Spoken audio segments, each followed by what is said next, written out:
Hello दोस्तों, कैसे हैं आप सब। हमारी कहानियां देखने के लिए हमारे चैनल को सब्सक्राइब कीजिए और हाँ, बेल आइकॉन पर क्लिक करना मत भूलिएगा। कामवाली बनी देवरानी। अजय विजय दो भाई थे। अजय की शादी राधिका के साथ हो चुकी थी। अजय एक बहुत बड़ी कंपनी का मालिक था। उसी कंपनी में उसका छोटा भाई विजय भी काम करता था। उनके घर में एक बूढ़ी औरत कौशल्या काम वाली थी। उसकी एक जवान बेटी ममता भी थी। दोनों सुबह सुबह नाश्ता बनाकर लाई और सर्व करने लगी। तभी राधिका का देवर बोला, तुम लोगों को इतनी हिम्मत कहाँ से मिलती है कि अपने हाथों से ही खाना सर्व करने लगती हो। भाभी, आप खाना सर्व करो। देवर जी, इतने पढ़े लिखे होने के बावजूद आप इस तरह की बातें करते हो। मन तो करता है कि तुझे एक थप्पड़ मार दूं, पर हमारे माँ बाप ने ऐसा करने से मना किया था। भाई के डांटने पर उसने नाश्ता कर लिया। खैर, नाश्ता करने के बाद दोनों भाई अपनी अलग अलग कार लेकर ऑफिस निकल गए। तभी विजय के पास उसकी गर्लफ्रेंड नेहा का फोन आ गया। कहाँ हो डार्लिंग, तुम्हें याद है ना कि आज मेरा बर्थडे है। हाँ डार्लिंग, बस पहुंच रहा हूँ, भैया को टोपी पहना के। वहीं दूसरी तरफ उसके घर में कौशल्या पोछा लगाने लगी। माँ, ये क्या कर रही हो आप? मैंने आपको मना किया है ना कि आप सिर्फ खाना बनाओगी, बाकी का काम मैं कर लूंगी। तभी वहां पर राधिका आ गई। हाँ आंटी, ममता बिल्कुल सही कह रही है, इस उम्र में आप ज्यादा काम मत किया करो। इतना बोलकर राधिका अपने कमरे में चली गई। हमारी काम वाली ममता कितनी समझदार है और कितनी संस्कारी लड़की है। अगर ये मेरी देवरानी बन जाए तो देवर जी को सुधार सकती है। वहीं दूसरी तरफ विजय अपनी गर्लफ्रेंड नेहा के साथ शॉपिंग कर रहा था। उसने ढेर सारे कपड़े खरीद लिए। उसके बाद, thank you so much darling, इतनी ढेर सारी शॉपिंग मैंने आज तक नहीं की, पर अभी भी एक कमी है। अरे तुम एक बार बोल दो बस, मैं तुम्हें बुर्ज खलीफा तक दिला सकता हूँ। अरे नहीं नहीं विजय, मैं कभी तुमसे इतनी बड़ी चीज मांगूंगी ही नहीं। मेरा बचपन से सपना था कि मेरी एक पर्सनल कार हो। बस इतनी सी बात, चलो अभी दिलाता हूँ तुम्हें कार। ऐसे दिन गुजर रहे थे। एक रोज जब विजय घर पर नहीं था, तब अजय और राधिका किसी पार्टी में जाने के लिए तैयार हो गए।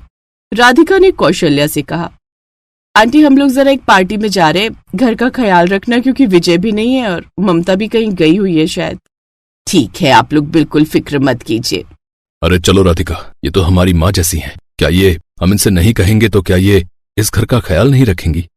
हाँ, ये बात भी ठीक है। ठीक है आंटी, चलते हैं हम लोग। अजय और राधिका अपनी कार में बैठकर निकल गए। तभी रास्ते में तुम्हारी सहेली का घर पड़ता है, उन्हें भी तो पार्टी में चलना है। चलो उन्हें भी पिकअप कर लेते हैं। हाँ, ये अच्छा याद दिलाया तुमने। दोनों जैसे ही अपनी सहेली के घर पहुंचे तो देखा वहां पर ममता उसकी सहेली के दोनों बच्चों को पढ़ा रही थी। ये देखकर अजय और राधिका दंग रह गए। तभी वहां पर राधिका की सहेली भी आ गई। अरे राधिका, तू और यहाँ? मैं बस निकलने ही वाली थी, तुझसे तो मैं बाद में बात करती हूँ। ममता, तुमने कभी मुझे बताया नहीं कि तुम बच्चों को ट्यूशन भी पढ़ाती हो। हाँ मैडम, आपके घर में ज्यादा काम तो रहता नहीं, तो सोचा फ्री टाइम में बच्चों को ट्यूशन ही पढ़ा लिया करूँ। राधिका, मुझे पता है ये तेरी काम वाली है, पर ये बहुत टैलेंटेड है, ये बहुत पढ़ी लिखी भी है। इंटरनेट की दुनिया में तो कोई इसका हाथ ही नहीं पकड़ सकता। मुझे लगता है इसे अपनी पूरी जिंदगी काम वाली बनकर नहीं बितानी चाहिए। ममता को भी आगे बढ़ने का अधिकार है। हाँ बिल्कुल, हमने कभी ममता को नहीं रोका। ममता, तुम जो करना चाहती हो अपनी लाइफ में कर सकती हो। अगर किसी मदद की जरूरत पड़ेगी तो मैं तुम्हारी मदद करूंगा। थैंक यू भैया, आप जैसे मालिक किस्मत वालों को ही मिलते हैं। मुझे आप लोगों के साथ कभी ऐसा नहीं लगा कि मैं एक काम वाली हूँ। खैर, वो लोग पार्टी में चले गए। फिर रात को उसने इस बारे में अपने पति से बात की। अजय, अब चाहे जो भी हो जाए, अब तो ममता ही मेरी देवरानी बनेगी। क्या बात है राधिका, तुम्हारी पसंद तो बहुत अच्छी है। ममता पढ़ने लिखने में भी अच्छी है, संस्कारी भी है, घर का सारा काम भी कर लेती है। एक वही लड़की है जो विजय को सुधार सकती है। अगले दिन अजय और राधिका ने विजय से इस बारे में बात की। भैया भाभी, आप लोगों को हो क्या गया है? भाभी, एक काम वाली को आप अपनी देवरानी बनाना चाहती हो? अरे जमाना क्या कहेगा? और वैसे भी मेरी एक गर्लफ्रेंड है, मैं उसी से शादी करूंगा। लेकिन तूने तो कभी अपनी गर्लफ्रेंड के बारे में हमें नहीं बताया। अगर मैं बता देता तो आप लोग तुरंत उससे मेरी शादी करा देते, लेकिन अभी हम लोग बच्चे हैं, अभी हमें गर्लफ्रेंड बॉयफ्रेंड वाली जिंदगी जीनी है, समझे? विजय, आजकल की लड़कियों का कोई भरोसा नहीं। अब मेरी देवरानी तो काम वाली ममता ही बनेगी। लेकिन अगले ही दिन विजय बिना किसी को बताए अपनी गर्लफ्रेंड नेहा से शादी करके आ गए। उसके भैया भाभी ये देखकर दंग रह गए। ममता और कौशल्या भी वहीं मौजूद थी। विजय, मैं तेरी हर गलती को माफ करता रहा, पर यह गलती माफी लायक नहीं है। तूने हमसे बिना बताए शादी कर ली। अगर मैं आज इससे शादी ना करता तो भाभी इस काम वाली कोई अपनी देवरानी बना लेती। आखिर कब तक मैं आप लोगों से डरता रहूंगा? हैं? मुझे भी अपनी जिंदगी जीने का अधिकार है। चलो नेहा, मैं तुम्हें अपना कमरा दिखाता हूँ। अब अजय अपने भाई को कुछ कह भी नहीं सकता था। नेहा उस घर की बहू बनकर रहने लगी। फिर एक रात अजय और राधिका, ये नेहा तो बड़ी बदतमीज है, जब देखो तब ममता के साथ बदतमीजी क्या करती है। मैं अभी भी कहती हूँ कि मेरी देवरानी ममता ही बनेगी। अब तो विजय ने उससे शादी भी कर ली, अभी भी तुम्हें उम्मीद है? उम्मीद ही नहीं बल्कि पूरा भरोसा है, क्योंकि नेहा के चाल चलन मुझे ठीक नहीं लगते। एक रात विजय और नेहा आपस में कुछ बात कर रहे थे। ममता ने बाहर से उनकी बातें सुन ली। कैसी छोटी सी बात कर दी तुमने नेहा? तुम्हें मेरे सारे सोशल मीडिया अकाउंट का, यहाँ तक कि मेरे मोबाइल का भी पासवर्ड पता है। वही पासवर्ड मेरे बैंक का भी है। अगली शाम जब विजय घर लौट रहा था तो उसने देखा किसी एयरपोर्ट के बाहर नेहा किसी लड़के से बात कर रही थी। ए जानू, तुमने इतने बड़े आदमी को बेवकूफ कैसे बनाया भाई, और उसके बैंक का पासवर्ड भी जान लिया? अरे इन बड़े घर के लड़कों के पास रत्ती भर भी दिमाग नहीं होता।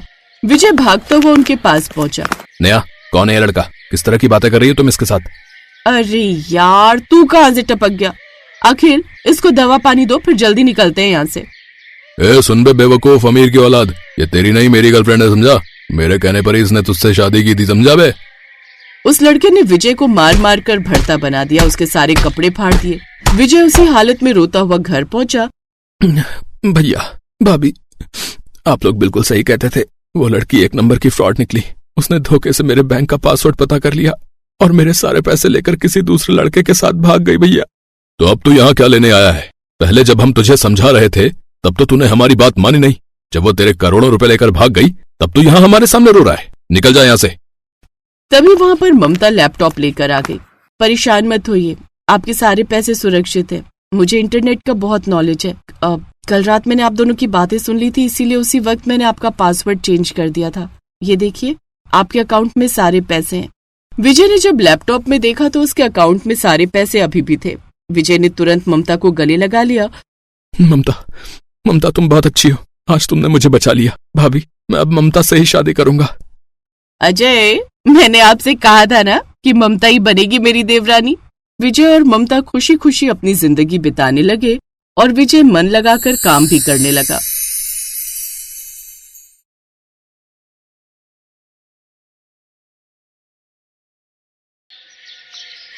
और फिर पता है क्या हुआ? क्या हुआ बता? मैंने जैसे ही थैला खोला उसमें 3 आलू थे और कम से कम 5 लौकी। हैं? पर वो कैसे?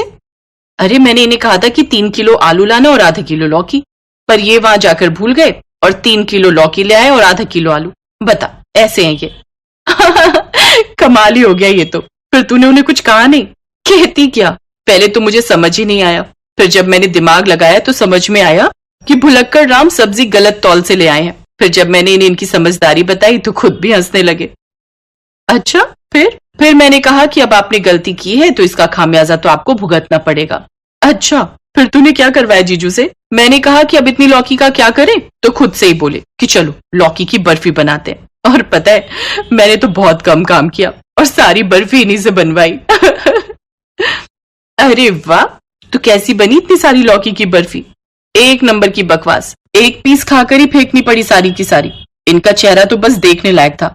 घर में सब लोग इन पर हंसे ही जा रहे थे। ये है सुधा और उसकी बचपन की सहेली जया। सुधा की शादी 2 साल पहले सुरेश के साथ हुई थी। सुरेश अपनी माँ कमला और छोटे भाई जयेश के साथ रहता था। कई दिन बाद जब सुधा अपने माता पिता से मिलने अपने मायके आई तो उसके आने की खबर मिलते ही उसकी बचपन की सहेली जया भी उससे मिलने चली आई, जो उसी के मोहल्ले में रहती थी। दोनों बचपन की सहेलियां थी और एक दूसरे पर जान छिड़कती थी। उस दिन दोनों ने ढेर सारी बातें की और फिर जब जया अपने घर जाने लगी, अच्छा अब मैं चलती हूँ, 2 घंटे हो गए यार बात करते करते, बिल्कुल पता ही नहीं चला। चल अब तू भी आराम कर। अरे यार शिट, क्या हुआ? देख, तुझसे बतियाने में तुझे तेरा गिफ्ट देना तो भूल ही गई। हैं? मेरा गिफ्ट? पर किस खुशी में? अरे कुछ नहीं, मैंने जब सुरेश को तेरे बारे में बताया तो उन्होंने मुझसे कहा कि मैं तेरे लिए कोई गिफ्ट लेकर जाऊं, तो बस मैंने ले लिया। ये देखना कैसे हैं। वाह, कितनी प्यारी इयररिंग्स है यार, कसम से अब ना मुझे तुझसे जलन हो रही है। जलन? पर क्यों? कितने प्यारे हस्बैंड मिले हैं तुझे यार, कितनी केयरिंग है। काश मेरी शादी उनसे हो गई होती। चल पगली, वैसे तेरे पास एक मौका है। हैं? क्या बोल रही है? अरे मैं अपने देवर जयेश की बात कर रही हूँ, वो बिल्कुल अपने भैया की कॉपी है और तेरे लिए एकदम परफेक्ट है। बोल, बात चलाऊं क्या? चल पगली, ओके बाय। जया शर्माते हुए वहां से चली गई। सुधा एक हफ्ते के लिए अपने मायके आई थी और जया उससे रोज मिलने आती थी। और फिर जब सुधा के ससुराल वापस जाने का वक्त आया तब, क्या यार अब तू चली जाएगी, कितना मजा आया ना 6 दिन। हाँ यार, तेरे साथ 6 दिन कैसे बीते पता ही नहीं चला। साथ में शॉपिंग करना, गोलगप्पे खाना, सच में बचपन की सारी यादें ताजा हो गई यार। मुझे तेरी बहुत याद आएगी। हाँ मुझे भी। अच्छा सुन ना, तूने क्या सोचा फिर उस बारे में? किस बारे में? अरे पगली, शादी तो करेगी ना कहीं, तो मेरे ही घर आ जाना, मिलकर खूब मस्ती किया करेंगे। हैं? तू सच में कह रही थी क्या उस दिन? और नहीं तो क्या, तुझे क्या लगा मजाक कर रही हूँ मैं? और क्या, देख मेरी तो अरेंज मैरिज हुई थी, इसलिए मैं तो सुरेश को जानती भी नहीं थी। पर मेरी किस्मत देख कि मुझे कितने केयरिंग और लविंग हस्बैंड मिले। और भरोसा रख, जयेश भी वैसा ही है और मैं गारंटी दे रही हूँ उसकी। और वैसे भी अगर तू मेरी देवरानी बनकर आएगी तो सोचना, फिर तो मजा ही आ जाएगा। रोज शॉपिंग और रोज गोलगप्पे, एक बार सोचकर तो देख। पर कुछ नहीं। अरे मेरी देवरानी बन जाएगी तो जिंदगी भर साथ रहेंगे हम दोनों, एक घर में एक छत के नीचे। प्लीज हाँ बोल देना यार। अच्छा ठीक है बाबा, पर बात किससे करूं, कैसे करूं, मतलब कि अरे उस सब के लिए मैं हूं ना, तू बिल्कुल चिंता मत कर। इतना कहते ही सुधा ने खुशी में जया को जोर से गले लगा लिया। दोनों सहेलियां बहुत खुश थीं। उधर सुधा ने अपने ससुराल जाते ही अपनी सास कमला से जया के लिए बात की। पूरा परिवार जया के घर पहुंचा और जयेश को भी जया पसंद आ गई। चटमंगनी पट ब्याह होते ही जया अब सुधा की देवरानी बनकर उसके घर आ गई। दोनों सहेलियों का ससुराल अब एक था। और फिर सुधा, अब तो तू खुश है ना? ले, आ गई मैं तेरी देवरानी बनकर। पहली बात तो ये है कि ये तेरा और तू कहना बंद कर मुझे, और दूसरी बात मैं तेरी जेठानी हूँ, तो सबसे पहले तू पहले मेरे पैर छू।